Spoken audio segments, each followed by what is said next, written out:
에베소서 6장 18절부터 20절까지 모든 기도와 간구를 하되 항상 성령 안에서 기도하고 이를 위하여 깨어 구하기를 항상 힘쓰며 여러 성도를 위하여 구하라. 또 나를 위하여 구할 것은 내게 말씀을 주사 나로 입을 열어 복음의 비밀을 담대히 알리게 하옵소서 할 것이니 이 일을 위하여 내가 쇠사슬에 매인 사신이 된 것은 나로 이 일을 당연히 할 말을 담대히 하게 하려 하심이니라. 아멘. 에베소서는 교회론이다 그렇게 말씀드렸어요. 교회. 도대체 교회가 뭐냐라고 하는 것을 우리에게 알려주는 책이 특별히 에베소서다 이렇게 말씀을 드렸어요. 에베소서 1장에서는 교회란 그리스도의 몸이다 이렇게 말했습니다. 그리스도의 몸. 한번 찾아볼까요? 1장 22절 23절. 자, 같이 이제 읽어보겠습니다. 시작. 또 만물을 그의 발 아래 복종하게 하시고 그를 만물 위에 교회의 머리로 삼으셨느니라. 교회는 그의 몸이니 만물 안에서 만물을 충만하게 하시는 이의 충만함이니라. 네, 여기는 보니까 교회는 그의 몸이다. 사도 바울이 우리에게 가르쳐주는 교회는 그리스도의 몸으로 소개를 하고 있습니다. 물론 이건 비유적인 것이죠. 몸이라고 하는 것은 서로 개별성이 있으면서 또 합력성이 있는 이 두 가지가 아주 유난하게 잘 돌아가야 몸이 건강하게 유지가 됩니다. 독립성만 얘기해도 안 되고 협력성만 얘기해도 안 되고 독립과 협력이 개별성과 연합성이 같이 잘 어우러지는 게 우리의 몸이죠.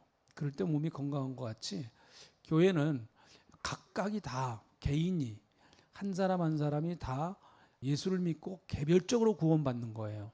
그렇지만 교회 생활은 함께 연합적으로 하는 것입니다. 우리가 때로는 이제 교회를 다니면서 시험에 들기도 하고 또 어려운 문제를 당하기도 하고 그렇습니다. 그래서 교회도 또 여러 가지 문제가 있을 수 있고 그렇습니다. 그럴 때마다 가끔 그런 생각을 해봐요. 아니 하나님이 왜 이렇게 교회를 그냥 예수 믿는 사람 곧바로 데려가시지 천국으로 그냥 예수 믿자마자 천국으로 쉥 하고 데려가시면은 너무 좋을 텐데 왜 그냥 이 세상에 살게 하셔가지고 이렇게 교회 다니게 해서 왜 이렇게 힘들게 하시나. 더 좋은 천국 그냥 싹 데려가시지. 그렇게도 생각이 돼요. 근데 하나님은 이 땅에서 교회를 다니면서 하나님의 백성으로서 살아가는 훈련을 하게 하시기 위한 거예요. 마치 광야와 같은 곳이죠, 교회가. 그래서 가나안 땅에 들어가는 백성을 만들기 위한 과정. 제가 오전에도 하늘과 땅은 연결됐다고 그랬습니다. 여러분, 땅에서의 삶이 하늘의 삶과 단절되는 게 아니에요. 이게 연결되는 삶입니다. 그래서 우리의 삶이 그래서 중요한 거예요. 여러분, 아무렇게나 그냥 예수 믿으면서 막 살다가 천국만 가면 되지 뭐 어차피 구원받았으니까. 이거는 신앙인의 자세가 절대 아니죠. 절대 아닙니다. 이 세상에서의 삶을 하나님은 소중하게 보시죠.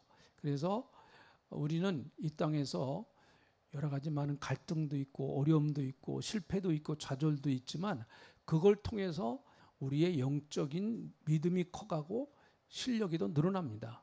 여러분 그 대나무 자라는 거 보셨잖아요.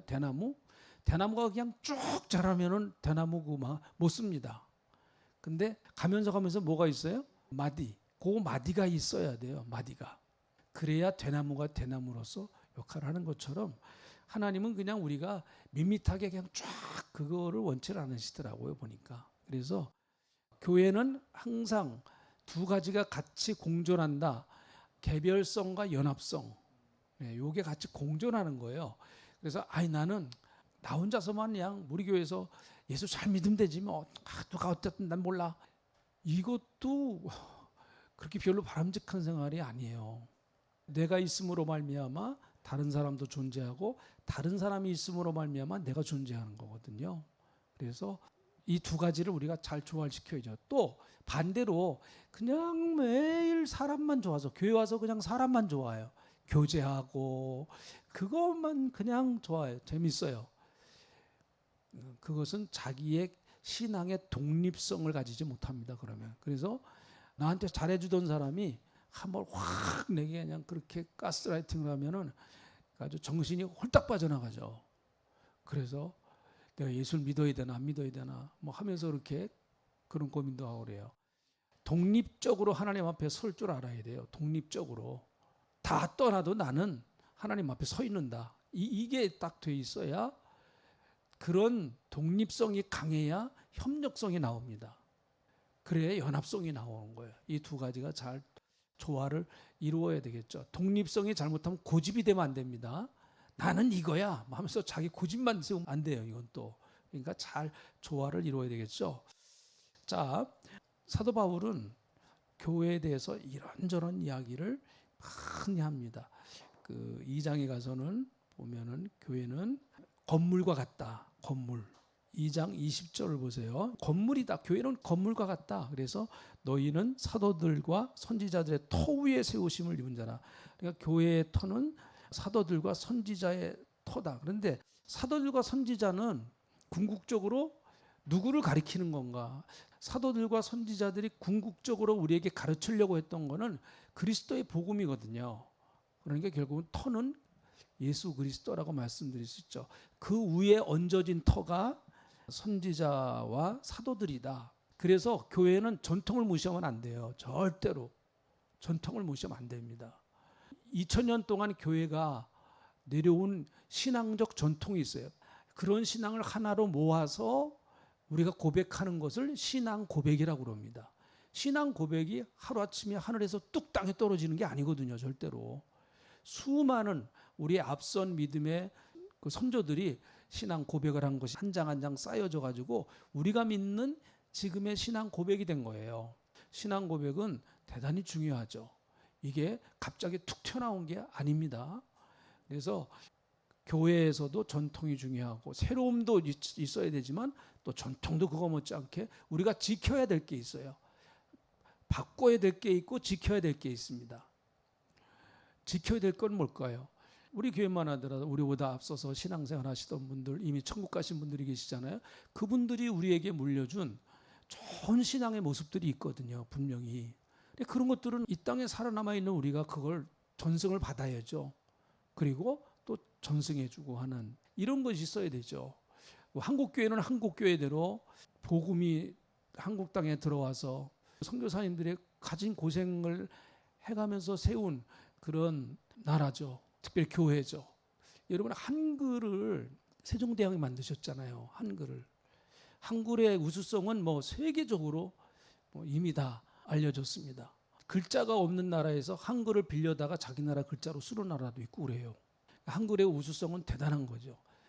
그런데 한글은 처음에 띄어쓰기가 없었습니다. 띄어쓰기가 없으면 무슨 현상이 나타나요? 아버지 가방에 들어가신다. 그 띄어써야 돼. 아버지가 방에 들어가신다. 이렇게 되는 아버지 가방에 들어가신다. 이렇게 되죠. 그러니까 띄어쓰기가 한국말은 대단히 중요해요.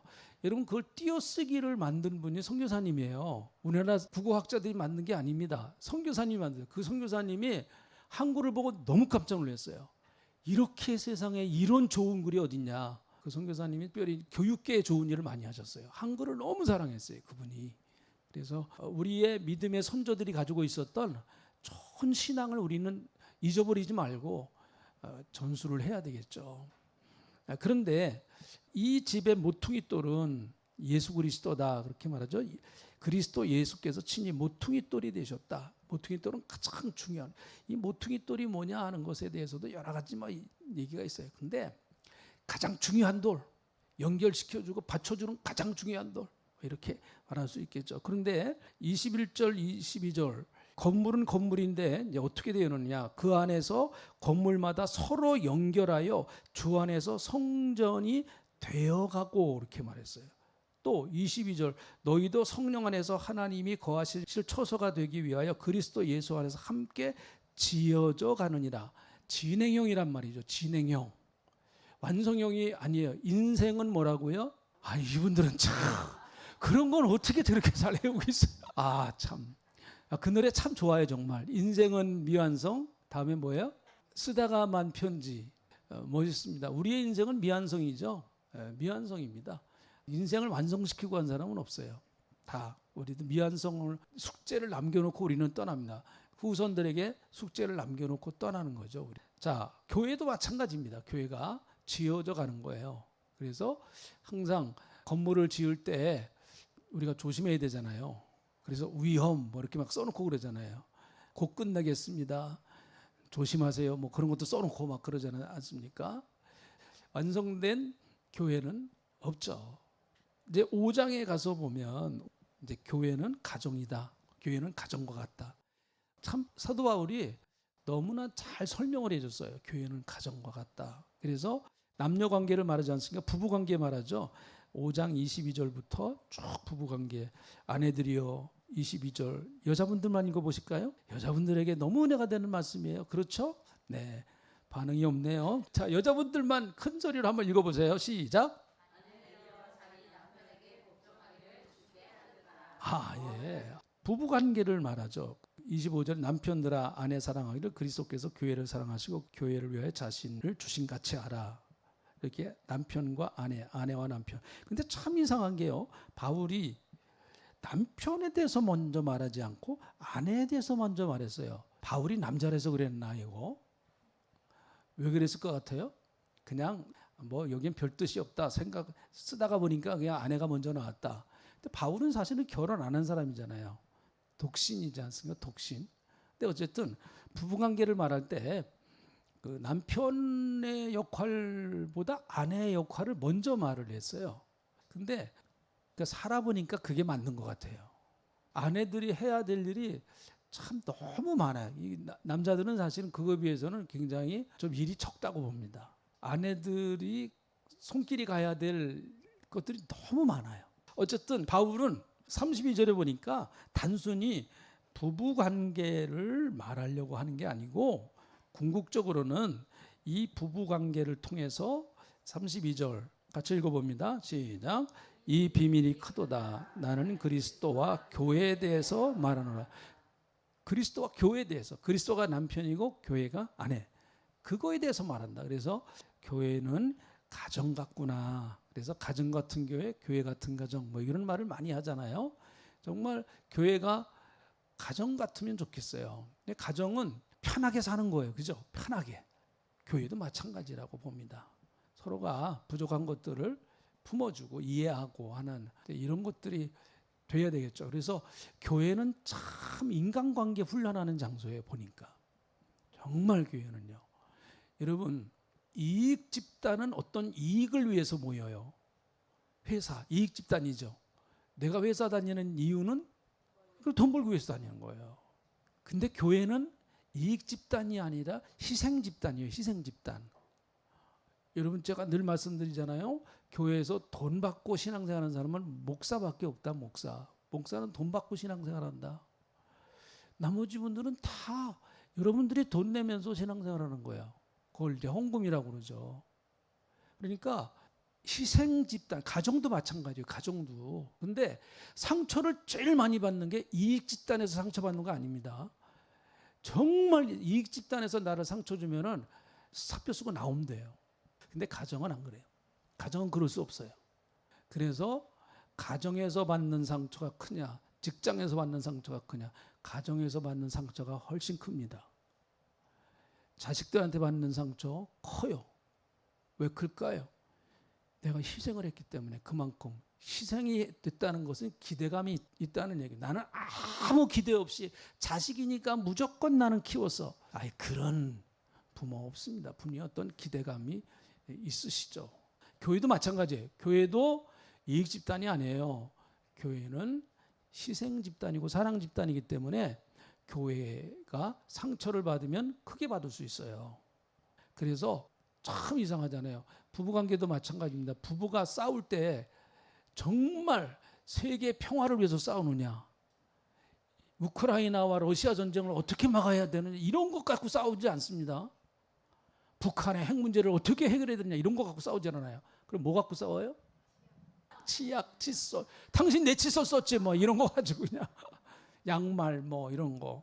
방을 치웠느냐 안 치웠느냐. 당신은 항상 뭐 그냥 버리는데 똑같이 또 버린다고 하는데 저도 그런 얘기 많이 들어요. 저도 그러니까 그런 것 때문에 발단이 그렇게 시작이 되는 거예요. 발단이. 교회도 마찬가지예요. 교회도.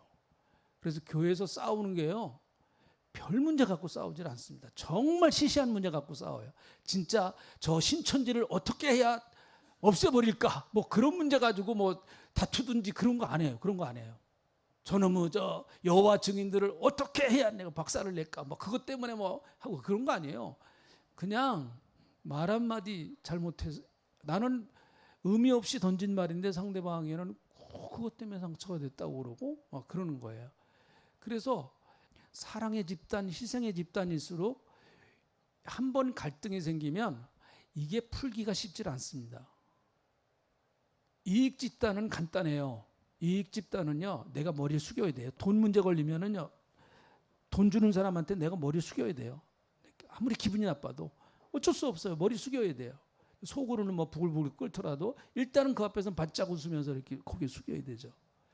아니면은 까짓거 딱 사표내고 안 보면 그만이고. 그런데 희생 집단은 아니에요. 봐야 돼요.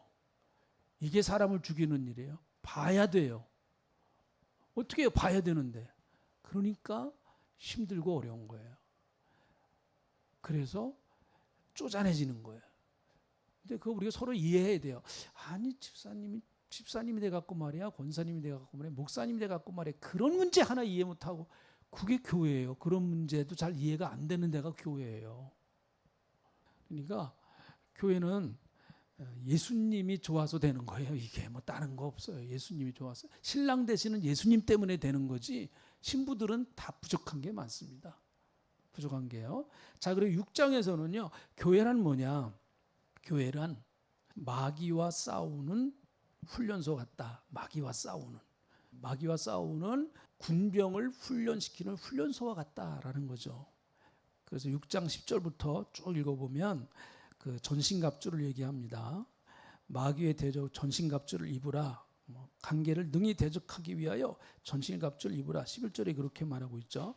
그 17절까지 그 당시 로마 군인들의 무장한 것을 바울이 보고 그것을 비유로 들어서 머리부터 발끝까지 쭉 로마 군인이 무장한 걸 보고 그걸 그대로 적용을 시켰어요. 복음에다가 적용을 시켰습니다. 그래서 머리는 구원의 투구, 가슴은 의의 흉배, 허리는 진리의 허리띠, 신은 평안의 복음의 신, 그리고 한 손에는 방패, 한 손에는 검, 성령의 검, 하나님의 말씀. 그렇게 하라. 그게 전신갑주라고 했습니다. 자, 그리고 오늘 우리가 읽은 이 말씀 보면, 자, 그리고 나서, 자, 18절 다시 한번 읽어봅니다. 자, 시작. 모든 기도와 간구를 하되 항상 성령 안에서 기도하고 이를 위하여 깨어 구하기를 항상 힘쓰며 여러 성도를 위하여 구하라. 자, 여러분, 이 18절 한 말씀에서 기도하라고 하는 말이 몇 번 나옵니까? 한번 보세요. 기도하라고 하는 말이 몇 번 나오나? 5번.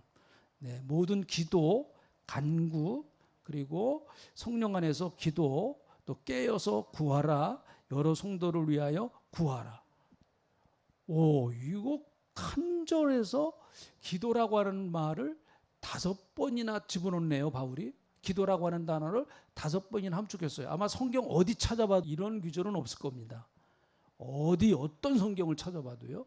그러니까 영적 전투를 하는 데 있어서 가장 중요한 것 가운데 하나는 이 기도 생활이다라고 하는 걸 알 수가 있겠죠. 기도와 간구. 기도는 뭐고 간구는 뭘까요? 기도라고 하는 거는 우리가 평상시에 일상적으로 하는 기도 생활이에요. 그러나 우리가 기도를 하다가 보면, 그리고 또 신앙생활을 하다가 보면 기도를 하는 사람이든 안 하는 사람이든 특별히 기도해야 될 문제들이 생깁니다. 이럴 때는 간구를 하는 거예요. 간구라고 하는 것은 정말 애절한 심정이 들어가는 거예요. 이거는 반드시 하나님이 꼭 해결해 주셔서, 그리고 이 문제를 하나님이 어떻게든지 해결해 주셔야 됩니다라고 하는 아주 간청을 말합니다. 간청. 그러니까 기도와는 좀 색깔이 다르죠. 기도는 늘 우리가 일상적으로 우리의 신앙생활을 위해서 늘 하는 거예요. 그렇지만 때로는 우리가 이 간구를 하는 그런 분명히 시간들이 옵니다. 하나님이 우리에게 이런 시간들을 주세요. 어떤 이거 문제 때문에 그러죠. 뭐 자녀 문제라든지 또 뭐 경제적인 문제라든지 질병의 문제라든지 이런 여러 가지 이제 문제들이 생긴단 말이죠. 그럴 때 우리가 해야 될 일은 간구하는 일이다. 자, 그런데 성령 안에서 기도하라고 그랬습니다. 성령. 그러니까 가장 좋은 기도는 성령 안에서 기도하는 거예요. 성령 안에서. 성령은 우리의 연약함을 아신다 그랬습니다. 우리는 마땅히 빌 바를 알지 못한다고 그랬습니다. 왜 우리가 성령을 따라 기도를 해야 되는가 하면, 자, 고린도전서 우리 2장을 봅니다. 자, 2장 10절부터 같이 읽어봅니다. 시작. 오직 하나님이 성령으로 이것을 우리에게 보이셨으니 성령은 모든 것 곧 하나님의 깊은 것까지도 통달하시느니라. 그러니까 성령님이 하나님의 마음을 제일 잘 아시는 거예요. 성령님이 하나님의 뜻을 가장 정확하게 아시는 분이십니다. 그래서 대부분 저도 기도 생활을 하고 여기다 기도 생활 하시는 분들도 다 기도 생활 하시는데, 기도가 보니까 이렇게 금방 성령 안에서 기도하는 단계로 들어가지는 않더라고요. 보니까 저 같은 경우도 그래요. 처음에는 좀 내가 기도하려고 굉장히 몸부림을 쳐요. 그런데 그 단계가 딱 지나고 나면 기도가 편해지기 시작합니다. 이건 내가 하려고 하기보다는 기도가 기도를 만드는 것 같아요.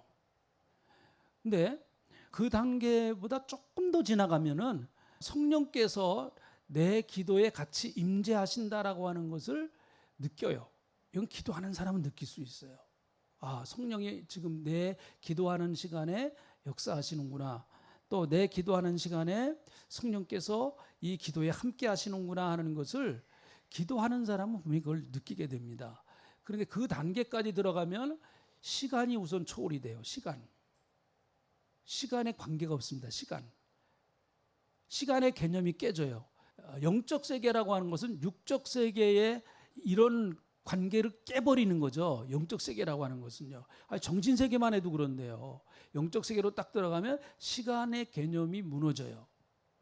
그래서 10분 기도해도 괜찮아요. 성령 안에서 기도하면 뭐 10분 기도해도 좋고, 그리고 또 10분 기도해도 1시간 이상 기도하는 것 같은 그런 느낌이 들고, 또 한 30분 기도한 것 같은데 한 1분 정도 기도한 것 같고, 이 시간 개념이 다 무너져 버린 거란 말이죠. 그러니까 이것은 마치 내가 연애할 때 내가 정말 그 사랑하는 사람, 서로가 그 연애 감정이 질 불타올랐을 때 말이죠.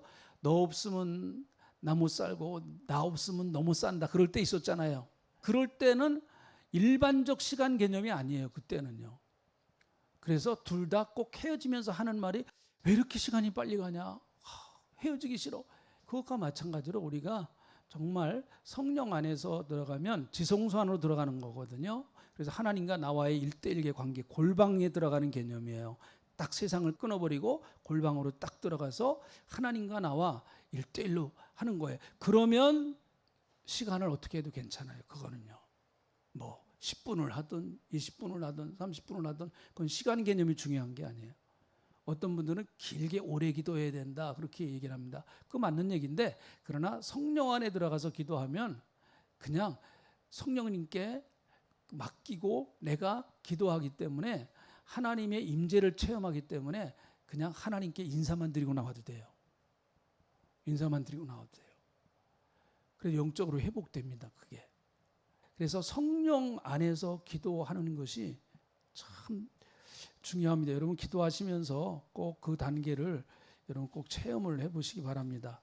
자, 그리고 또 성령 안에서 기도하고 이를 위하여 깨어 구하기를 항상 힘쓰고, 그러니까 깨어 있는 것이나 항상 힘쓰는 것이나 사실은 같은 의미예요. 별다른 개별적 의미가 아니죠. 그러니까 항상 힘쓰라고 하는 얘기는, 기도는 어떤 특별한 일을 위해서만 하는 게 아니다라고 하는 얘기예요. 어떤 특별한 일이 생겼기 때문에 그 특별한 문제를 해결하기 위한 해결책으로서의 기도가 아니다라는 얘기예요. 여러분, 기도를 배우면은요, 기도는 처음에는 해결하기 위해서 기도를 해요. 문제를 해결하기 위해서. 그러니까 우리나라도 많이 그러잖아요. 입시철 되면은 새벽 기도가 많이 나온다, 엄마들 특별히 많이 나온다 그러잖아요. 근데 이제 딱 수능 끝나면은 그 다음 날부터는 또 싹 구름처럼 뭐 안개처럼 싹 사라져 버리. 이런 것들은 뭐 하는 게 훨씬 좋지만은 사실은 그건 문제를 해결하기 위한 기도죠. 근데 이거 굉장히 필요해요. 이거 너무 소중합니다. 왜 그런가 하면 우리가 너무 많은 문제 안에 휩싸여 있기 때문에. 그런데 여러분, 단순히 기도를 문제 해결책으로만 생각한다고 그러면은 기도는 그냥 나만을 위한 거예요. 나만을 위한 거. 어려울 때 가서 그냥 기도하고, 뭐 그러면 안 어려우면 어떻게 할 거예요? 안 어려우면 또 이제 좀 쉬었다가, 그리고 또 어려울 때 가서 기도하고. 그러나 여러분, 기도의 진정한 의미는 하나님과의 깊은 교제예요. 하나님과의 정말 깊은 교제입니다. 그래서 어떤 내 필요를 구하는 것도 있지만, 여러분 기도하는 시간에는요, 잘 들어보세요. 기도하는 시간에는 하나님의 필요를 우리에게도 말씀하세요. 하나님의 필요를요. 우리의 필요만 꼭 하나님 앞에 구하는 게 아니에요. 기도는요. 하나님의 필요를 우리에게 알려주세요. 야, 너 그거 했으면 좋겠다. 너 그렇게 했으면 좋겠어. 그런 감동이 온다고요. 기도하는 가운데.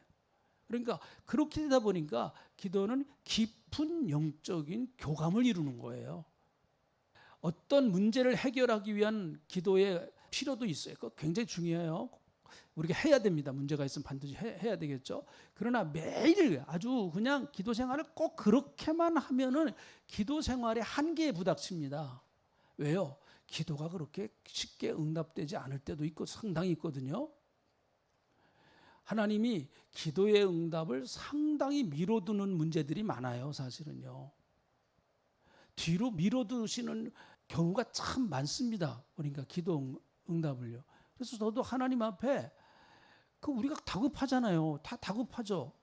정말 다급합니다. 제가 기도하는 것도 다급하고, 또 성도들을 위해서 기도하는 것도 하나님, 좀 도와주셔야 되잖아요. 저 성도님 저렇게 어려운데 왜 보고만 있습니까? 제 입장도 곤란합니다. 하나님이 빨리 좀 도와주셔야 뭐 저라도 좀 할 말이 있죠. 맨날 하나님 도와주시지 않고 그러면 어떻게 할 겁니까? 하나님 하면서 그런 비슷한 기도를 해요. 저도 하나님 앞에. 근데 그거는 하나님의 영역이다. 하나님의 영역이다. 그건 우리 영역이 아니다. 성령 안에서 기도하는 것은 주님과 깊은 교제를. 그래서 주님의 뜻을 내가 받아들일 수 있는 영적 단계로 가는 거예요. 그래서 기도 응답이 늦든 안 늦든 그건 하나님의 주권으로 맡기는 거예요. 그래서 기도 응답이 조금 늦어도 그것 때문에 그렇게 좌절하고 실망하고 기도를 하느니 마느니 그런 얘기 안 합니다. 하나님께서 내게 요구하시는 것이 있기 때문에 그래요. 우리는 내 요구만 하나님 앞에, 그건 대화가 아니죠. 내 요구만 드렸다 그냥.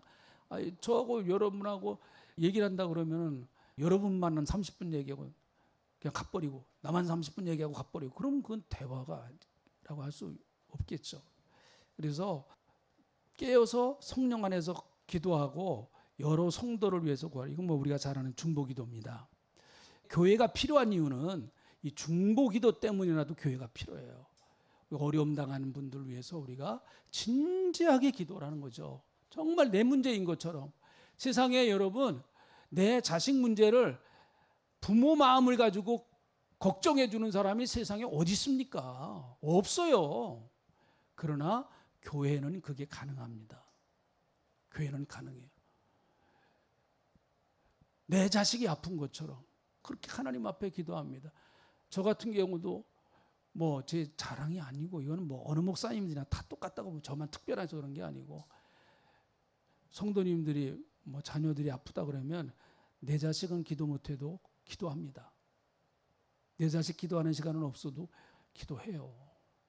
다른 사람을 위해서 기도한다는 건 너무너무 아름다운 겁니다. 요즘과 같이 이렇게 자기밖에 모르는 이런 시대에 우리가 살고 있잖아요. 나밖에 몰라요, 요즘 사람들은요.